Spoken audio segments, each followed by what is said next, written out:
नमस्कार साथियों, वंदे मातरम, जय गौ माता की। आज आपको एक बहुत ही महत्वपूर्ण विषय जो सबके ध्यान में आता है जब कोई नौजवान या कोई किसान खेती करने के लिए कदम आगे बढ़ाता है। निश्चित ही आप समझ गए होंगे, हम बेसिक बात पर आज चर्चा करने वाले हैं। जैसा कि आप सभी लोग जानते हैं, जो किसान खेती कर रहे हैं या जो करने वाले हैं, खासकर उनके लिए जो मन बना रहे हैं खेती करने का, जो नौजवान साथी खेती के काम को करके अच्छा कमाना चाहते हैं, अच्छा लाइफस्टाइल जीना चाहते हैं, उन सभी के लिए एक बेसिक जो सवाल रहता है लोगों के दिमाग में कि हम खेत में पहला कदम क्या रखें और कैसे रखें। साथियों, इसके लिए सबसे पहले नंबर आपको चाहिए कि हम जो है सबसे पहले खेत को क्लीन करें। नंबर जो पहली बात होती है, खेत को क्लीन करना।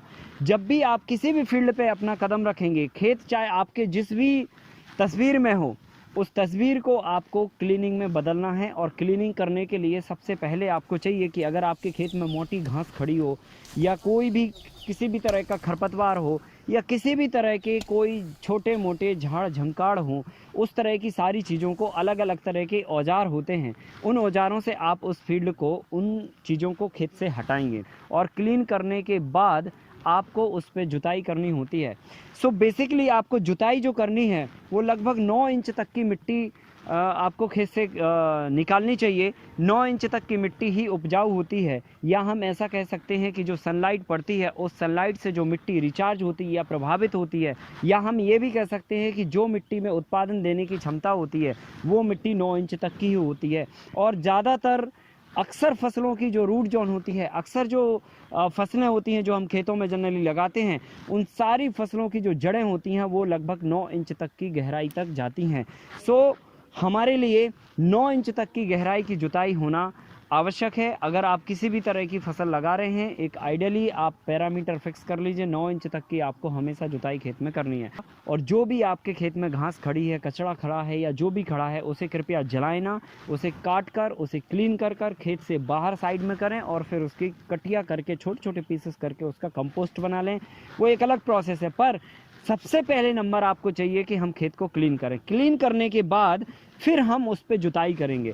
जुताई जब हम करेंगे आपको हम यहाँ पर प्रैक्टिकली दिखा देते हैं, समझा देते हैं कि हमें कैसे फील्ड की जुताई करनी होती है और किस तरीके से जब आप जुताई करते हैं तो जुताई के बाद भी जो हमारा वेस्ट रह जाता है थोड़ा बहुत खेत में, उसको हम फिर कैसे निकालते हैं और फिर बाद में इसका हम कैसे ट्रीटमेंट करते हैं।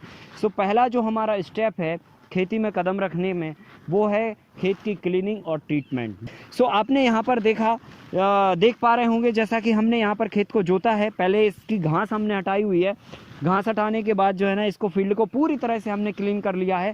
क्लीन करने के बाद हमने इस पर पहला ट्रैक्टर चलाया है या पहली इस पर जुताई मारी है। और जुताई जो हमने की है, आपको हम यहाँ पर दिखा दें, लगभग हमने 9 इंच तक की जुताई की है। ये आप देख पा रहे होंगे, मिट्टी की गहराई लगभग 9 इंच तक की मिट्टी हमने यहाँ से इस खेत की निकाली है। और जो भी आप इसमें फसल लगाओगे या जो भी आप फसल लगाते हैं, उन सभी फसलों के लिए आपको 9 इंच तक की जो है जुताई आवश्यक होती है। हमने ये खेत की जुताई की और आप यहाँ पर प्रैक्टिकली देख पा रहे होंगे कि बहुत सारा यहाँ पर अभी भी कचरा क्लीन करने के बाद भी बहुत सारा यहाँ पर कचरा पड़ा हुआ है। अब इस कचरे को क्या करेंगे, बहुत सारे ऐसे किसान हैं जो इस कचरे को सीधा इकट्ठा करके आग लगा देते हैं। आग लगाने से आपके खेत के जो बैक्टीरिया होते हैं वो नष्ट हो जाते हैं। मिट्टी की जो जीवनी शक्ति है वो ख़त्म होती है। और अगर हम जैविक खेती करने जा रहे हैं या कोई भी खेती करने जाएं, बिना जीवाणुओं की खेती संभव नहीं है। अगर मिट्टी में जीवाणु नहीं है तो वो जीवित नहीं है, और वो जीवित नहीं है तो किसी पौधे को जन्म नहीं दे सकती है या स्वस्थ पौधे को जन्म नहीं दे सकती है। आपको कचड़े को कभी भी खेत में आग नहीं लगानी है। और अगर इस तरह का कोई कचड़ा रह जाए, जैसा कि आप अभी देख पा रहे हैं, तो ये हमारे हाथ में पंजा है और इस पंजे से जो है हम इस कचड़े को जो रह गया है वो इस तरह से हम निकाल सकते हैं। अभी हमें खेत को क्लीन किया और क्लीन करने के बाद हमने फील्ड पे जुताई की, और जुताई करने के बाद जो वेस्ट अभी भी खेत में कचरा है उसको हमने निकाला। और ये निकालना बहुत आवश्यक है, अगर ये आप नहीं निकालते हैं सो ये फंगस के रूप में आपके खेत में तकलीफ पैदा करेगा, या जो भी आप फसल लगाओगे अगर ये पूरी तरह से खेत में कंपोस्ट नहीं हो पाया सो ये फंगस को जन्म देगा और आपकी फसल को ख़राब करेगा। सो ये निकालना बहुत ज़रूरी है। या तो फिर एक काम ये हो सकता है कि इसमें आप रोटावेटर चलाएं या इसको क्रैश करें या मिट्टी में मिक्स करें, और मिक्स करने के बाद आप डीकम्पोज़र का इस्तेमाल करें, जिसे आप खुद बना सकते हैं। गुड़, गोबर, गौमूत्र, उड़द की दाल का आटा और ईस्ट बैक्टीरिया लेकर इन सारी चीज़ों को 24 घंटे तक मिनिमम और 48 घंटे तक मैक्सिमम रखकर मिट्टी के बर्तन में या प्लास्टिक के बर्तन में कपड़े से उसका मुंह बंद करके रख सकते हैं, और उसे फिर 24 से 48 घंटे के बाद क्लॉकवाइज और एंटी क्लॉकवाइज घुमा के थोड़ा सा ज़्यादा पानी मिला के खेत में छिड़काव कर सकते हैं और वापस खेत की जुताई कर सकते हैं। ये आपका वेस्ट डीकम्पोज़र होगा जो कि आपके खेत में पड़े हुए वेस्ट को डीकम्पोज कर देगा, पचा देगा, सड़ा देगा, पूरी तरह से कंपोज कर देगा। फिर उसके बाद आप कोई अगर खेत में फसल लगाते हैं तो वो बहुत बेहतरीन तरीके से होती है।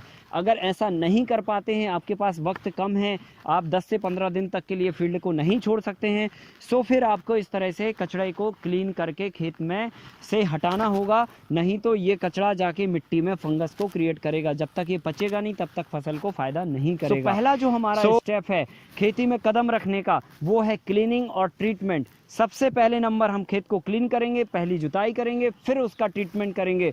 सो ट्रीटमेंट के लिए आपको 100 किलो चूने का पाउडर, 50 किलो नीम का पाउडर दोनों को लेकर और आपस में अच्छी तरह से मिक्स कर लें, और मिक्स करने के बाद उसको नीचे हाथ करके और इसको आपको खेत में पूरी तरफ से चारों तरफ से ब्रॉडकास्ट करना है। और जब चूना और नीम पाउडर को अच्छी तरह से आप मिला लें तो एक बात को आपको ज़रूर यहाँ पर ध्यान में रखना होगी कि आप ये काम दोपहर के समय नहीं करेंगे या ऐसे वक्त में नहीं करेंगे जिस वक्त खेत में हवा चल रही हो, क्योंकि अगर हवा चल रही होगी और आप चूना और नीम पाउडर का ब्रॉडकास्टिंग करेंगे तो निश्चित ही है पड़ोसी के खेत को फ़ायदा होगा, आपके खेत को नहीं होगा। हवा चल के सारा मटेरियल दूसरे के खेत में उड़ जाएगा, क्योंकि ये मटेरियल काफ़ी बारीक होता है, डस्ट फॉर्म में होता है। सो इसको छिड़कते समय आप एक बात का ध्यान रखें कि शाम का वक्त हो या तो सुबह का वक्त हो या जो भी वक्त हो, उस वक्त हवा आपकी खेत में नहीं चलना चाहिए।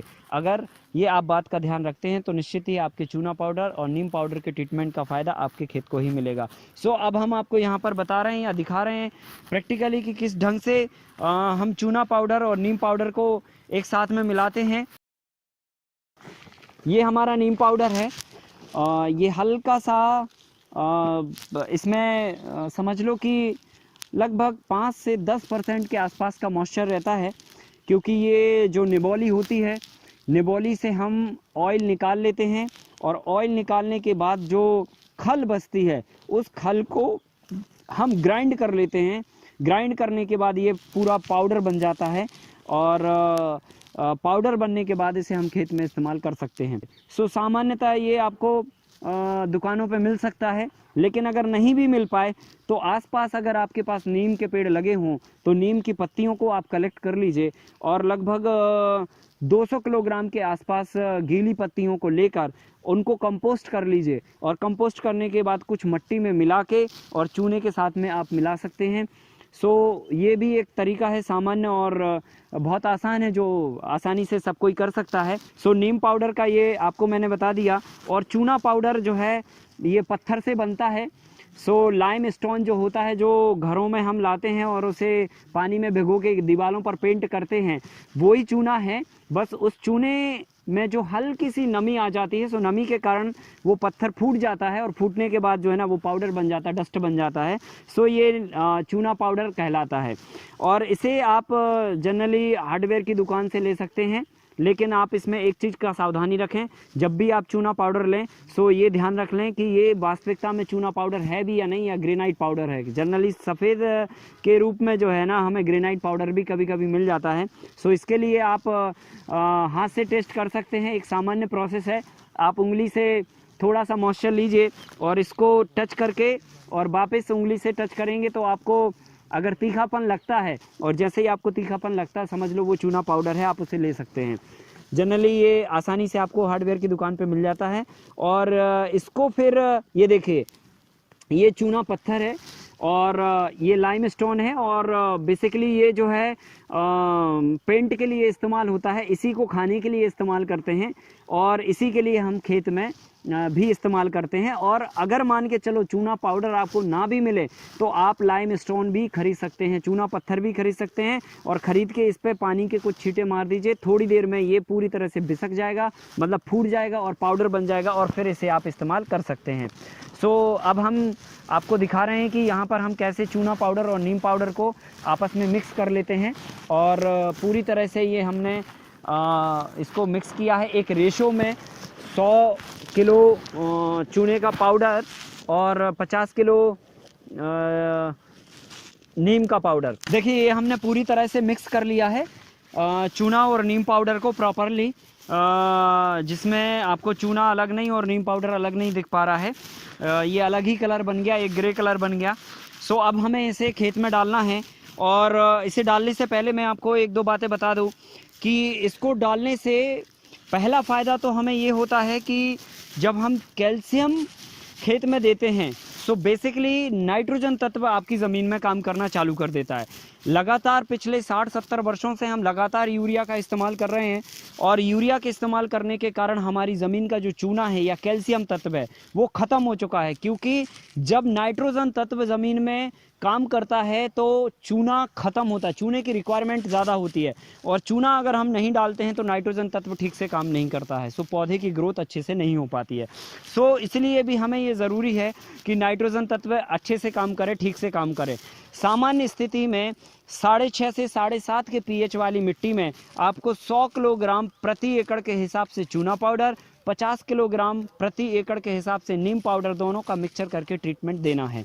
सो अब हम यहाँ पर ट्रीटमेंट करेंगे, और जो इसमें नीम पाउडर है वो नीम पाउडर कीटाणुओं को ख़त्म करने के लिए तो काम करता ही करता है, जो हमारे ज़मीन के अंदर पैथोजन हानिकारक बैक्टीरिया होते हैं, या कह लीजिए जो ज़मीन को नुकसान पहुंचाने वाली फंगस होती है, वो सब तो कंट्रोल रहती है। साथ में नीम जो है एक फर्टिलाइज़र का भी काम करता है, एक मैन्योर का भी काम करता है, एक खाद का भी काम करता है। सो हम उसे खाद के रूप में भी इस्तेमाल कर सकते हैं। तो कुल मिला के ये है कि जो हम ये ट्रीटमेंट दे रहे हैं ये मिट्टी का ट्रीटमेंट भी है, और मिट्टी के लिए एक पोषक तत्व भी है, एक खाद भी है।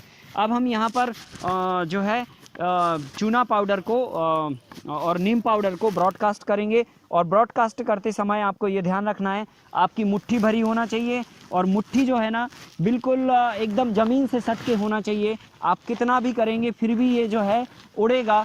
अब अगर आप इस बात को समझ पाएँ तो समझ जाइए कि जब ये सामान्य स्थिति है, अभी कोई हलचल नहीं है, आप देख पा रहे हैं एक पत्ती भी नहीं हिल रही है खेत में लगे पेड़ों की, तो उस स्थिति में भी ये उड़ रहा है। तो जब आप हवा चल रही होगी खेत में तो निश्चित ही ये पड़ोसी के खेत में जाएगा। सो आपको अगर अपने ट्रीटमेंट का भरपूर लाभ लेना है तो नीचे हाथ करके और सुबह के समय या शाम के समय जो है इसका छिड़काव करें, और इस तरीके से आपको ये ब्रॉडकास्ट करना है चूना और नीम पाउडर को। फिर इसे जोत कर मिट्टी में मिला के 10 से 15 दिन के अंतराल तक इसे रखना है, और फिर उसके बाद इसमें आपको फसल बोनी है। सो ये हमने आपको पहले खेत को डिज़ाइन करने का, या खेत को एक आइडियली बनाने का, एक खेत को एक आदर्श रूप में स्थापित करने के लिए हमें कौन कौन से स्टेप पर काम करना है, सो हमने पहले स्टेप पर आज आपसे बात करी। आगे बहुत ही जल्दी हम आपसे दूसरे स्टेप के बारे में बात करेंगे। तब तक के लिए आप सभी के लिए वंदे मातरम, जय गौ माता की, नमस्कार।